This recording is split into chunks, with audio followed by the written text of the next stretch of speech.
it's quite exhausting.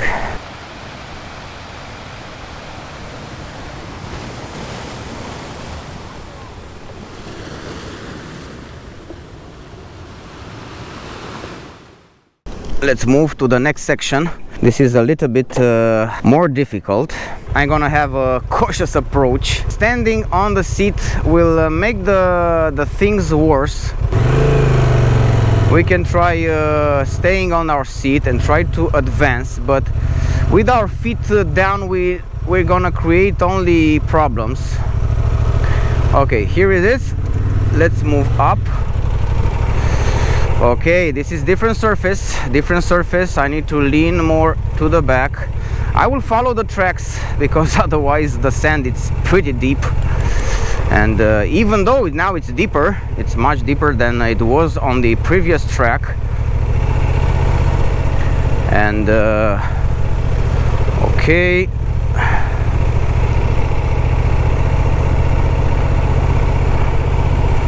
all right. It's a little bit harder here. It's a little bit harder because the sand it's deeper, not too much, but check out here. You need always to look in front to calculate what type of surface somehow you're gonna expect. Okay, let's continue. The depth of the sand is changing continuously. I mean, from couple of meters to another, you have a different depth of sand, and I would like to test it. Maybe on the way back I can try to do more, but now I'm moving with a decent 26 kilometers per hour speed. 32. I would like to keep a constant throttle. What you need is momentum on this type of surface and time to react to the challenges in front. Okay. Don't forget steering, it's done with the foot pegs, left and right. Transferring the body weight. Okay, oh, we've entered accidentally to the middle, and if you're this exercise or this riding on the sand takes a lot of energy and a lot of care, a lot of attention, a lot of focus. You need plenty of focus, man, on this type of surfaces. Okay, slight uphill, then comes this. Okay, we need to steer with a body weight, don't forget, otherwise will becoming a big challenge. I'm just transferring my weight to the right foot peg. But what a landscape, man. I need to enjoy a little bit of this road, because this is the purpose of riding. Oh hey, we have some turns, small uphill, downhill. You can check it out. Oh wow, but the front, it's losing, man. You're losing the front. You're losing the front if you don't have momentum, or if you're somehow don't adjust the straightness of the handlebar. If you leave it to go left and right, then you have a big problem.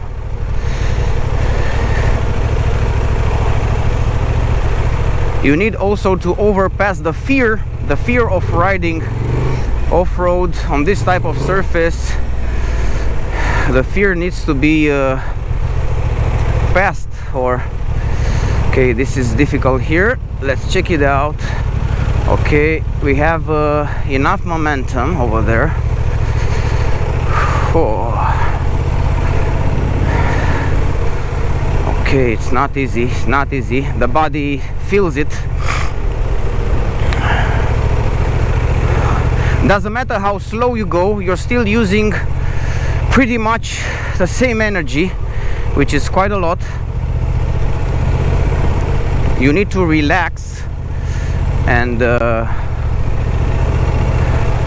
it's easy to say relax when this surface is so unsafe, but this comes with practice. This comes with practice, I'm pretty sure. Oh man, yes indeed, yes indeed.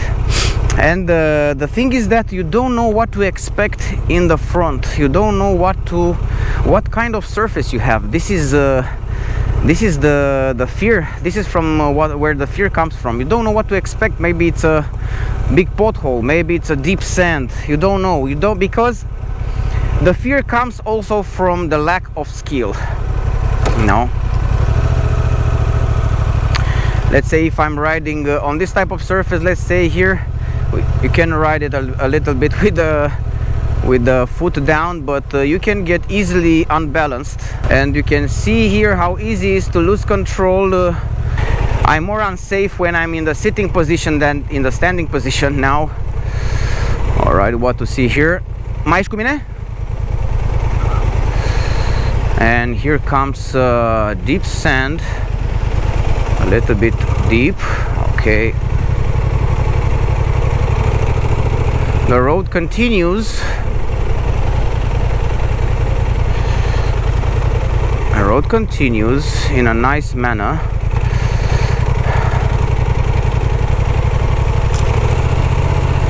Okay, nice, nice. All right, and now I feel you can feel the surface. This is a good thing. You can feel the surface, and you need to feel the surface. And how you feel it? You feel it with your wheels, with your handlebar, with your relaxed position.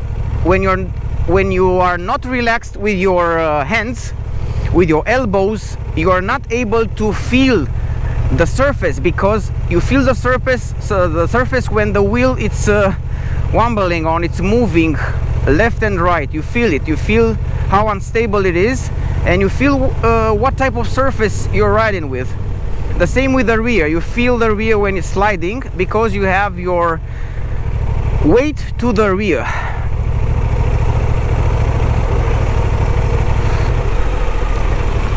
Okay, I can feel the breeze, I can feel the smell of the fish, so to speak, but I need to pay very much attention to the road. All right, now the surface is very hard. You feel it in the suspension, actually. You feel it when the suspension gives you the rebound, because the Transalp suspension doesn't have it has only the preload adjustment. You feel the rebound, and then you know you're on a harder surface. Whew. Oh man, it's not easy. Definitely not easy. Not an easy job. And this is not the hardest sand you could possibly ride in. This is just for beginning.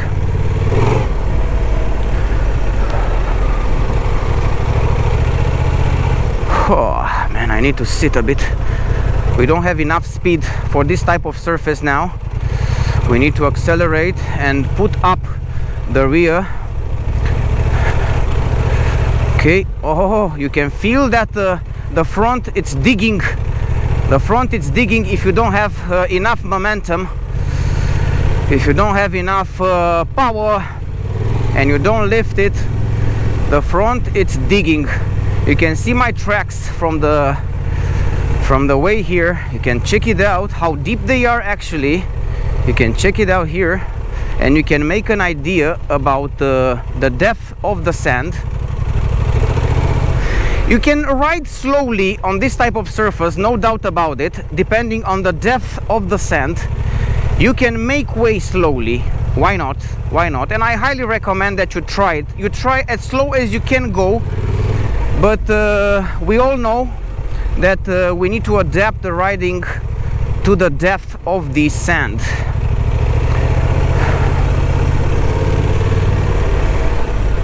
Also, if you're riding slow, you turn slow. If you're riding a little bit faster, you will be able to turn faster.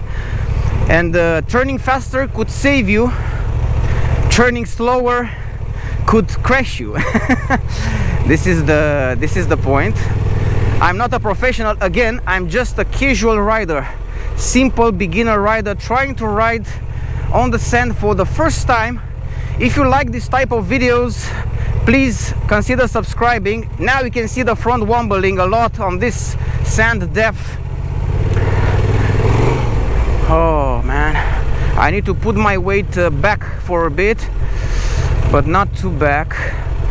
I don't want to lose the access to the handlebar, and I want to have my hands relaxed.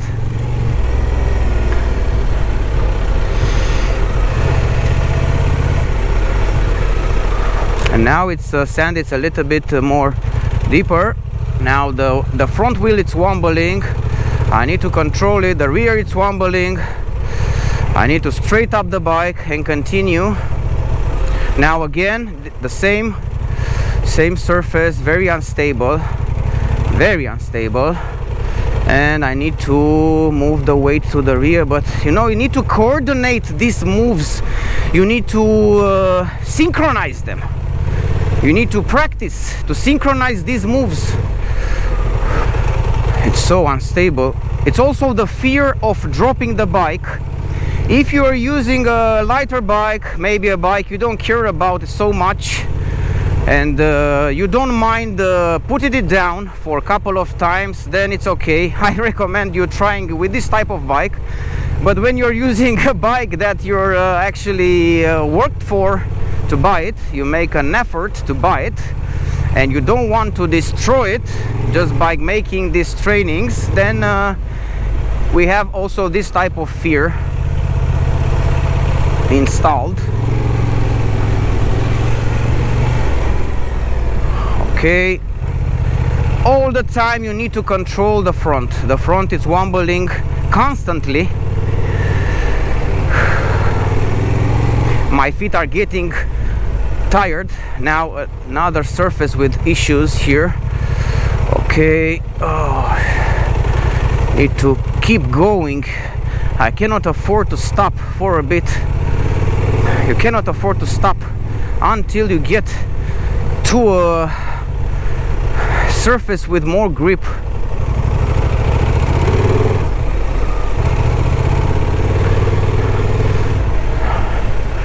All right. Whew. Oh man, I think I've lost 1 or 2 kilos at least by riding few kilometers. Okay, I need to lift the front all the time. This accelerating, it's more helpful than braking in this environment. Okay, I have 1 more kilometer to go, but it sounds like 10 kilometers more. I need to stop to rest a little bit. How to stop? You need to stop very gentle. But whenever you feel like, it's always better to take a break, listen to the sea, take a deep breath and continue, because if you're continuing exhausted, you make it even worse. I'm riding somehow through this track created by off-road vehicles. Check out here. Oh shit. Oh, okay, very difficult there, very deep sand. This track was created by off-road vehicles, and somehow I'm creating a path through them, but still sand, it's sand, and it changes the depth continuously. Definitely this track, it's much more difficult than the first one. The first one, it's a piece of cake when I compare it with this one. Okay, you see our tracks, and we've entered in this big sand. We need to adapt fast.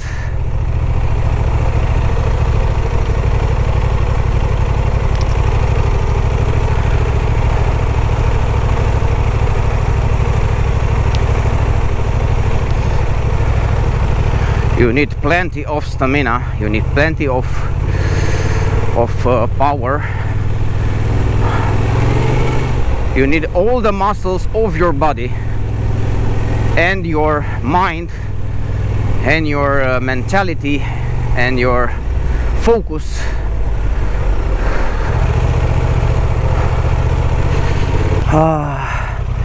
Maybe this is the reward.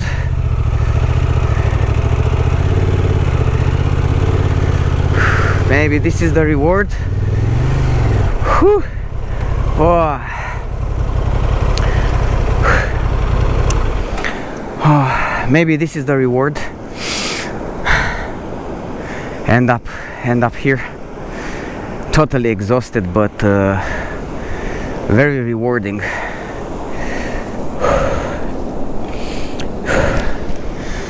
Definitely not easy, and this was a hard experience. And this is the reward.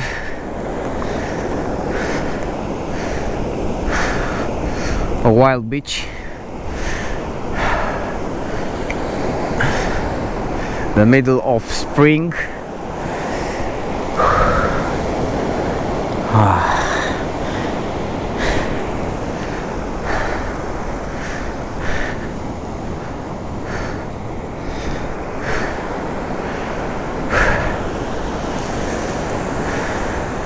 Due to the respect we should share for this nature, I'm not gonna ride the bike on the actual beach.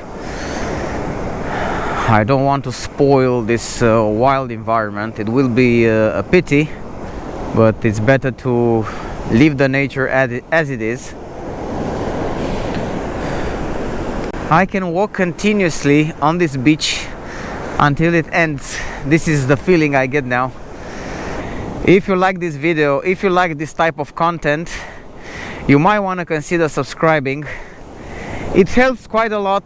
It motivates me continuing doing this type of videos, and hopefully you can benefit out of it. You can take a benefit from it.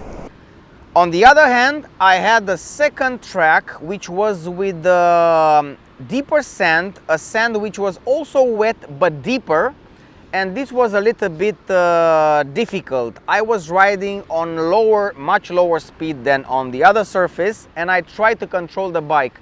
I had 2 or 3 situations when I was encounter really deep sand, and then I really need to recalibrate the front very fast and somehow leave the bike, or let the bike choose its path, or control the bike with the foot pegs, with the weight on the foot pegs, somehow to control the direction and to keep the bike balanced.